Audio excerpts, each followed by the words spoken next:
Now, I have to be honest here and say that the sound is very flat. Even with the bass turned up, there's no punch at all. I'm actually kind of disappointed. I recently bought one of JBL's headphones, which are the Soundgear Clips. And I bought these for a couple of reasons. One, because I wanted something that I could use at the gym which clips on and wouldn't fall out as easily as some of my other earbuds did. And also, I wanted something that would actually allow me to have a little bit of situational awareness while I was listening to media. I went with JBL because I always hear about how good their products are and about how good their sound quality is, and I wanted to try that out for myself. Also because these are one of the latest clip-on earbuds in the market, and they came in just under my budget of 200 Australian dollars. So first things first, the packaging for the buds are pretty simple, and it's a pretty streamlined unboxing experience, and you've got some instructions visible right away. You're also pretty much instantly greeted with the buds themselves, and inside the box are the case and the instruction manual. However, there's no charging cable. And look, I get that we'll all likely have multiple USB-C cables by now, but at this price point, come on. But hey, that disappointment is short-lived, because seeing the transparent design of the buds and the case, oh my god! Wow! I absolutely love how brands are slowly starting to re-adopt transparent tech. It's great to see the little bits and pieces inside of the products that we buy, and the casing is not overly frosted either, so you can see quite a lot of it, along with the indicator light with each bud. It's very nice. Overall, the build quality with the buds and the case is solid. There's a very satisfying case snap. The plastic used is very hardy. There's no flimsiness to it at all.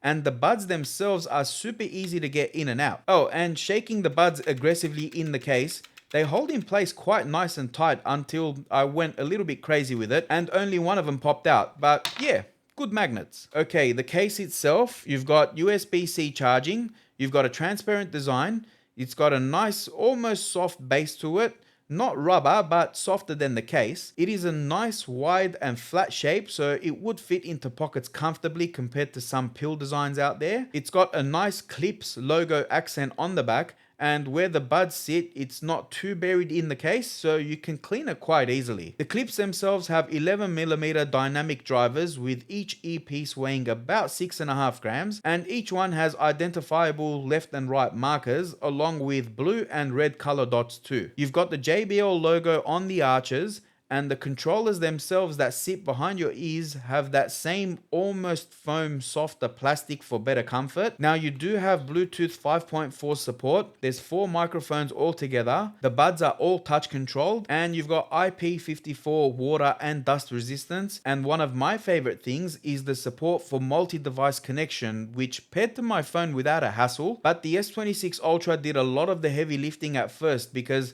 as soon as I opened the case, the phone detected the buds, connected right away, and even prompted to install the JBL app. However, pairing to the PC to try out multiple device mode took a bit of back and forth, so I'll give you guys a bit of a tip here, because there is no Bluetooth pairing button. So first, disconnect from whatever device you've connected to, then connect to your PC or your laptop, after which you can reconnect to both, and you can play and pause media between the two. The clips will auto switch, and it all just works perfectly. As far as the fit with the buds go, okay, if like me, you've never worn clips on, it's going to be a bit of an experience. Once I clipped them on, I found myself trying to push them into my ears, but then I remembered that these are open ear headphones. They're not in-ear buds, which is actually an important note for later when we talk about sound. So yeah, they sit outside of your ear canal, and depending on how you have it positioned, you may feel like one side is louder than the other, so you may need to adjust it a little bit to get an optimal listening experience. However, there is a balance compensation option in the settings. Once you've got them clipped on, they're gonna stay on. While using the clips working on this video, I shook my head so hard that I almost fell out of my chair, and they stayed well in place. Now, taking a look at the JBL app itself, at first I updated the clip software, which took a few minutes, but once that's done and you're in, you can use the app to customize your experience with the clips.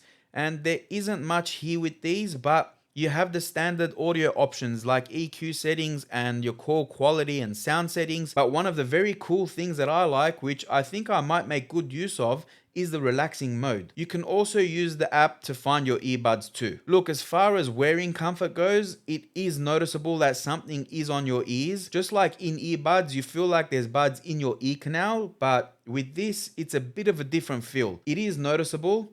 There is a little bit of weight to it. Look, I used it for about 2 hours after unboxing while working on this video, and there hasn't been any discomfort so far, but time will tell here. Okay, so on to, I guess, the most important thing with any headphones, and that is sound quality. Now, I have to be honest here and say that at first impressions, the sound is very flat. Even with the bass turned up, even set to extra bass, and even when I played around with the EQ settings and set it to my preferred V shape, there's no punch at all. I'm actually kind of disappointed, but I do need to put it into perspective. Now, these open ear clips are not going to sound or perform anything like in-ear or over-the-ear headphones, and they're not supposed to, because they're a completely different product type and they're designed for a completely different use case. These things sit outside of your ear canal rather than barreling right down into them. And as soon as I accepted that, and I used it for a little while longer, like I was watching some videos on the PC while having some lunch, I realized that they're not as bad as what I first thought, but it's something to test over time. The last thing is the tap controls for the buds, which are all done through the modules behind your ears.